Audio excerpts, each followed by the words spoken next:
Amazing Spider-Man. For years, kids have loved his comic book adventures, but now he's made his TV debut in animation. Hi, I'm Stan Lee. I'm the publisher of Marvel Comics and the guy who dreamed Spidey up. How did our favorite web-slinger make it to TV? You're about to find out. Come follow me behind the scenes in Hollywood, where we'll meet the artists, the actors, the writers, and the other wizards who all put Spider-Man on the move. Spider-Man on the move. We'll be right back.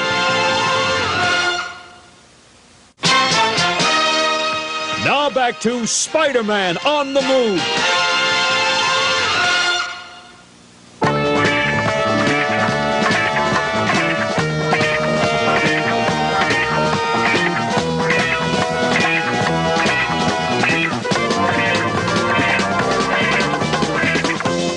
Wow, Amazing Fantasy number 15. I've got to have it. Fine, it's $1,000. Oh, I don't really need it.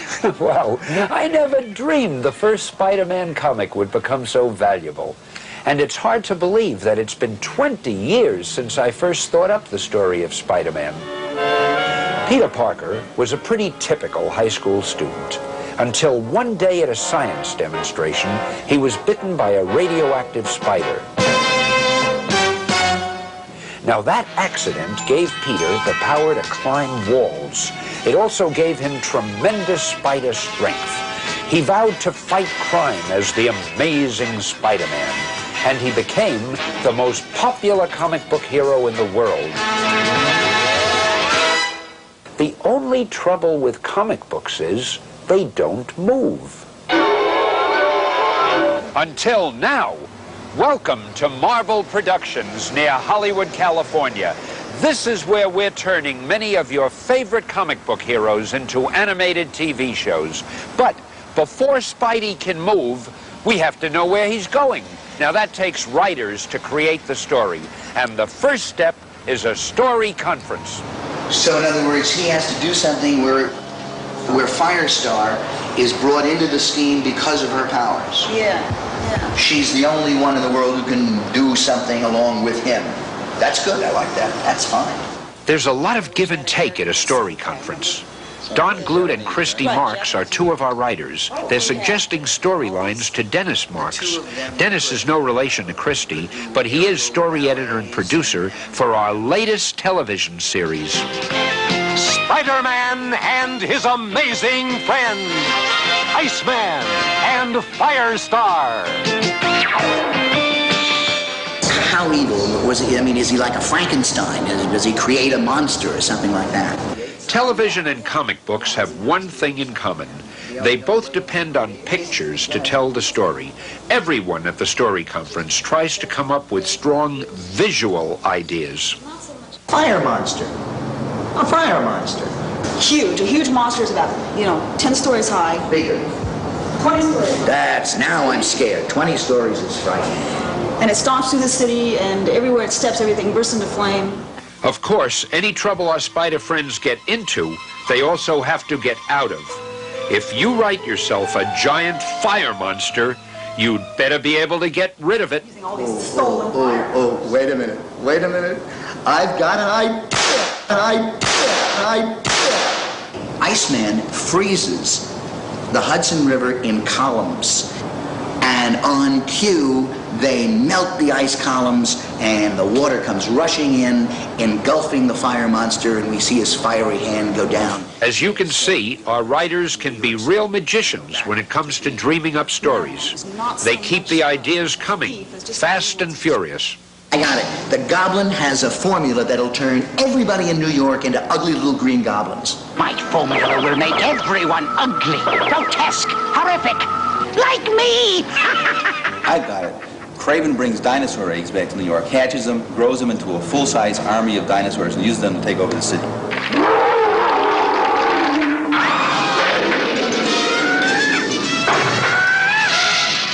Something I've always wanted to do. Let's take some ordinary little schlemiel, some little schlump, give him all the powers in the universe, and then throw in some villain like Dr. Doom to manipulate him. He can do anything.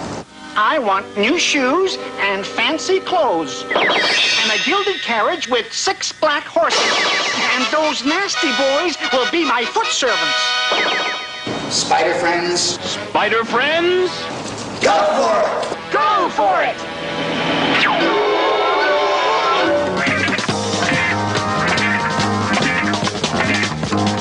Most of our TV characters come right from the pages of Marvel Comics, but every once in a while we have to create someone new, as Dennis Marks explains. One of Spider-Man's amazing friends was supposed to be the Human Torch, but we were afraid if kids saw a fiery body, they might get the idea that it's all right to play with fire. So we changed the Human Torch into a brand new character.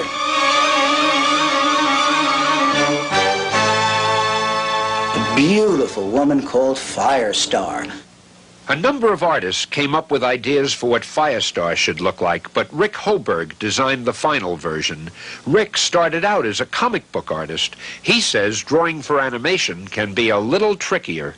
The design has to be simple and clean because there's hundreds and even thousands of drawings that go into even just one segment of an animated cartoon, and not one person will work on it, but maybe 1,000 people will work on it. Rick has been one busy artist. Besides Firestar in the TV version of Iceman, he designed the evil Video Man, a sort of video game come to life. And that's not to mention Swarm, a super bad guy who's made entirely of living bees.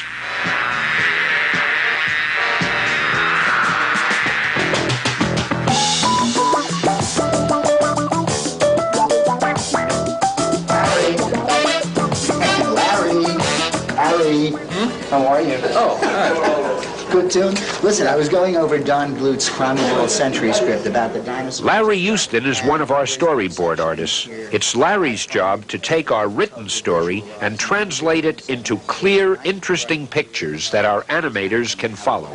Okay. All right, thanks, Larry. Okay, man.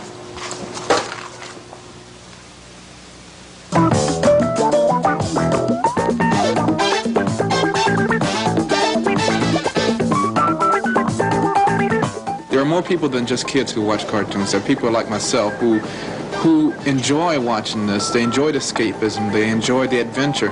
And when you adapt something and make it just like the comic book, you can enjoy it. A finished storyboard is a lot like a comic book, and it gives us a chance to see how good our story looks all together. Or one last chance to change our minds. Now, this is when we hear from the president of Marvel Productions, that is, Mr. David DePatie. Well, I'm always concerned about these areas because it's like we don't pay proper attention to effects. You know, we're always concerned about the character animation, but in the... David DePatie ought to know a thing or two about animation. After all, he helped create the Pink Panther.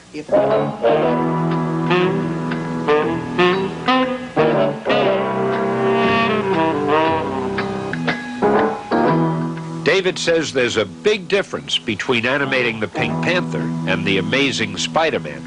In the case of the action-adventure characters like Spider-Man or the Hulk or any of the other Marvel characters, a great deal more attention is paid to story. One more swing and I'll try it.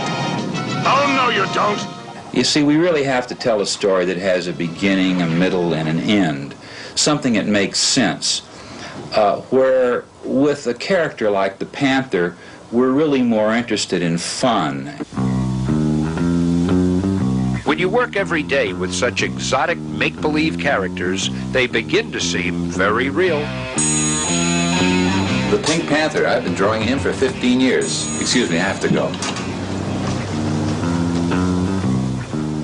I'd like to be probably Spider-Man because he can do anything he wants to do. I'd like to be Iceman. It's nice for the ice cubes you get, you know, in your lemonade. Captain America, because he's cute. I want to be Spider-Man, just like everybody else. Perhaps, due to my diabolical nature, Dr. Doom. Nobody but nobody messes with the Hulk. And besides, he's so savage. The Mighty Thor, because he's got a nice way of doing things. I always dreamed about being a real super villain like the Green Goblin, a real weirdo. The difference between me and everybody else is I got the chance to do it. crawler. You're at the mercy of the real Green Goblin. And of course, you know, I don't have any mercy. Where's my formula, web-slinger? My formula will make everyone ugly, grotesque, horrific, like me. Very good, very good. Now come on in here and be a producer. You'd better believe that Dennis Marks loves the chance to ham it up as the evil voice of the Green Goblin. Back in the recording booth, Dennis will work with director Alan Dinehart to make sure that every line of dialogue is recorded just right. And then we do 208, Spider Friends, go for it. That's it? Take one. If you had a formula, what would you do to get everybody in New York to try it? Advertise on television? No! Actress Kathy Garver plays Firestar. Does she look familiar? She played Sissy on the TV show Family Affair. Iceman is played by actor Frank Welker. And Dan Gilvezan is the voice of the amazing Spider-Man. And Peter Parker, too, of course. There is a difference between the two voices. Peter Parker is a college student. He's very unsure of himself in a lot of ways, especially with girls and things, and which I can relate to very easily. And like Peter might sound like, well, gee, we got to go over here sometime. It's a little bit sort of up in a higher register, a little bit different. When he becomes Spider-Man, he becomes a take charge sort of guy, and it's closer to my real register, and it's more like, Spider Friends, go for it! We gotta have more enthusiasm with the go for it. Every line of the script has a number. That's not only to help the actors to find their place. Later on, it will make it possible to splice the voices together.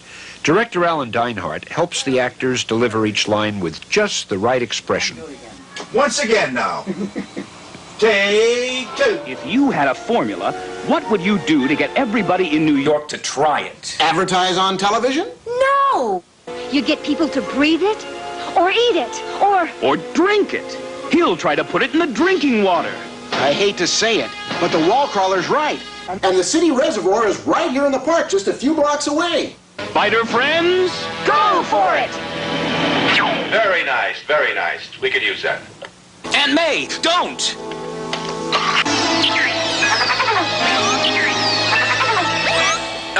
You've done enough work for today. Peter Parker's Aunt May is played by the First Lady of Cartoon Voices, Miss June Foray. I'd play Aunt May in Spider-Man, but you probably know me in quite a few other characters, like Hokey Smoke, Rocky the Flying Squirrel, and also Natasha on the same show, darling. And Little Nell, who loves Dudley, but Dudley always loves his horse, unfortunately. And of course, all the fairy godmothers and the fractured fairy tales and the little princesses. And don't forget Scary, Brash, Impolite, And all around, yucky.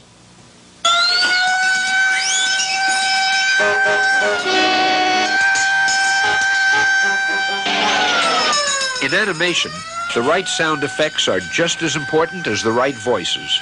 Because recording tape is reusable, many of our sound effects come from our tape library. But an old pro like Joe Siracusa still likes to make some of his sounds the traditional way, by hand, and by foot, and by mouth.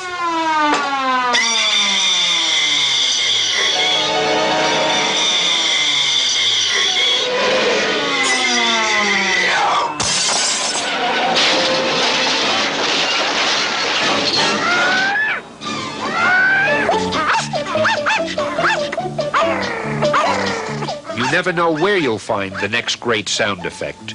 This is Ms. Lion, the Spider Friend's pet dog. Her bark is supplied by Iceman himself, actor Frank Welker. Like we were trying to find a voice, we could have done a Beverly Hills watchdog sound, which was a little too small. So we decided it is a female dog, and we wanted to get a sound, so we went with